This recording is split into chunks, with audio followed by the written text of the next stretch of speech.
What's going on, everybody? Welcome back to the channel. Jake Shavink here. And today we're continuing with our little series here on draft classes in the 2021 NFL draft that caught my eye that I think are notable and I wanted to cover. And, if you guys enjoyed this, maybe drop a like and subscribe. Maybe we'll continue doing this for all 32 teams. We'll see. And if there's a new format you like better, just let me know. I'm open to suggestions. But today, we're going to get into the Carolina Panthers, a team who, consensus wise across the media, was a little bit inconsistent, truthfully, from A's to C's. And so for me, I thought it was one of my favorite draft classes, truthfully, but we'll get the but at the end. And we'll go through every pick, just give a little snippet on each guy. We'll start at the top. The Panthers kind of surprised everybody by not going with maybe Rashawn Slater, who, was a pretty darn good tackle prospect, and many felt like they needed to address that position.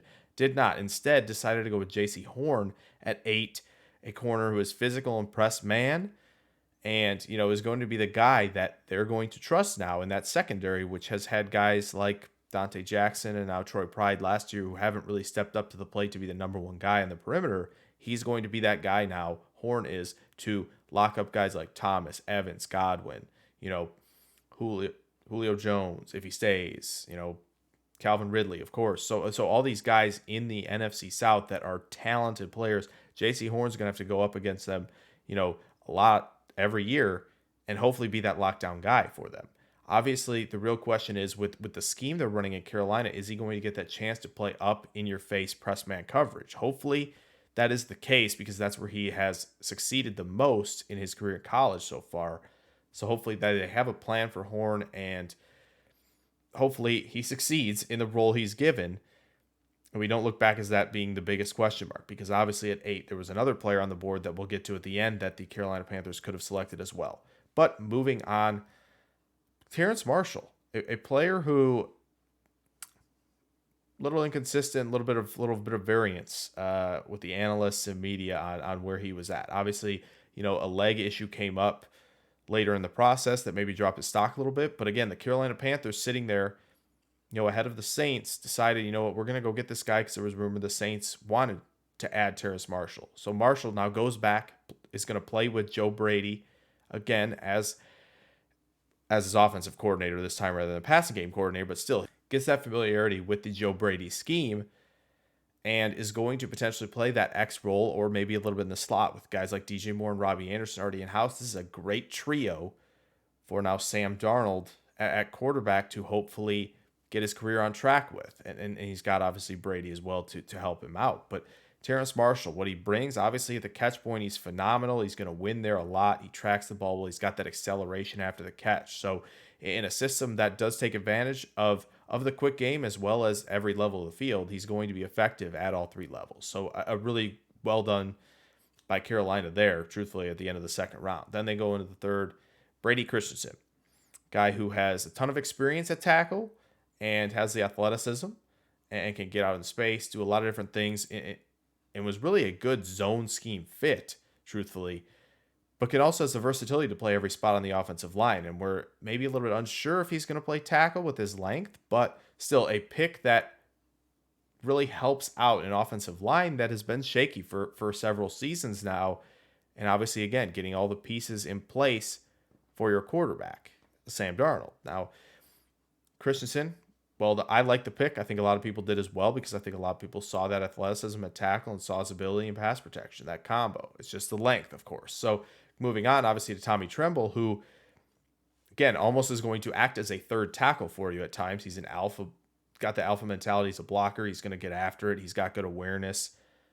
Guy who's going to be smart in line, hopefully with potential and movement skills. They're betting on athleticism with this swing they're taking here, which is a good bet for tight ends to make some plays in the passing game as well. Obviously, there's double catching issues, but again, he's a fluid mover. He can get up the seam quickly, and I think he's going to make plays with good body control and sideline awareness too. So a player who I think can be unlocked really in this Brady scheme, which is exciting for a player of Tremble's caliber. So that's a bet on projection, but I think a lot of people in this tight end class that was, had higher expectations than the one before it back in 2020, but still a little bit lacking. Take a guy like Tremble who has that athletic upside. Good pick there as well. Then Chuba Hubbard, I get it. I understand why they went this direction to fill out the running back room that lost Mike Davis. Just didn't love it as much as the others. I think this is where it kind of like went a little bit off track for me in terms of the Panthers draft, just because I think this is a guy who's really a gap runner, who's got some burst, isn't it doesn't have that elite speed necessarily, but has pretty good speed overall. He'll be a nice change of pace player. Just didn't like the lateral movement skills that he brought to the table. But again, a guy who's going to spell McCaffrey, who's going to get just an absurd amount of touches, is fine on day three. Come back with a guy like Davion Nixon, who a lot of people had their top five defensive tackles. Didn't come off the board that way, but still offers you some pass rushing upside on that defensive line that is quietly becoming one of the better young defensive lines in the league. He's going to go next to Derek Brown, who's obviously been, it was a phenomenal prospect and looks to be a phenomenal player at the next level. He can come in. He doesn't win with great pad level or anything like that, but Nixon can be a guy who brings some juice as a pass rusher, who can attack some gaps for you and use that athleticism to his advantage. So again, obviously Nixon has some growing to do, some developing to do, and there might have been some off-field stuff with how he prepares, but again, a nice swing there later as well. Again, secondary, they weren't confident in. They're still throwing picks at it. They're still throwing draft capital at it with a guy like Keith Taylor, who's big, long, has the size, and can really hold up in coverage with his toughness, his good instincts. So another guy who you're getting bigger at corner now as well, which is huge for that team who, like we talked about, is going to face a lot of elite talents at wide receiver. So getting a guy like Horn and Taylor, both of them, a good call by the Panthers. Then Deontay Brown, guy who slipped. Why? Athletic testing one, size another, and two. It really he's not going to do anything in space for you. He's really not. He's a real lumber in space. But in a phone booth and pass protection, he is a brick house. He really is. He's a brick wall. You're not getting past him. So again, provides you with some depth on that offensive line, and especially in pass protection. When a guy like Darnold, who's seen ghosts before, that's huge. So again, getting Deontay Brown, that's pretty solid value. I actually like that pick. Shi Smith, another guy, dynamic slot receiver. He's tough, a little undersized, but still a solid player who may offer some return value as well. So again, the receiver room, pretty deep now. Thomas Fletcher, long snapper, I get it. Nobody wants to talk about it, but was probably the best phone call of the 2021 NFL draft we saw. It was a lot of fun to watch. If you haven't seen it, look it up. And then Phil Hoskins, again, another swing on the defensive line in a weaker class, who obviously has some athletic upside, good first step, can attack some gaps and disrupt things for you. Not technically refined, really, but another guy who, with a defensive line, you're going to have to get after the quarterback in this division. Panthers, throw some capital there. Did a good job. That's a room of rotational guys alongside Derek Brown. Obviously you have Brian Burns on the outside. That's a lot of fun as well. So you have a pretty solid group there, and you're building what is also a young defense with a lot of picks at corner, obviously, as well. You have Jeremy Chin, who's been excellent so far. So again, this defense is young, but there's a lot of talent there, and it's going to be exciting to watch. And then wanted to obviously throw a shout out to David Moore, who they brought in an undrafted free agency, who I think is an A+ signing, who's got guard center versatility. I think he had an excellent week at the Senior Bowl, and who can provide a lot in pass protection for you wherever he plays. So that's another exciting player. So again, a lot of people were like, they didn't throw a lot of tackle, but getting a Christensen, Deontay Brown, and David Moore, three players who should help out that O-lineman, hopefully get your best five on the field whenever possible. Now, we talked about this, obviously, in the title. Panthers had a sneaky good draft. But ultimately, this draft class, even if it's really, really good, people will still look back on this class and say this team, this organization, passed on Justin Fields.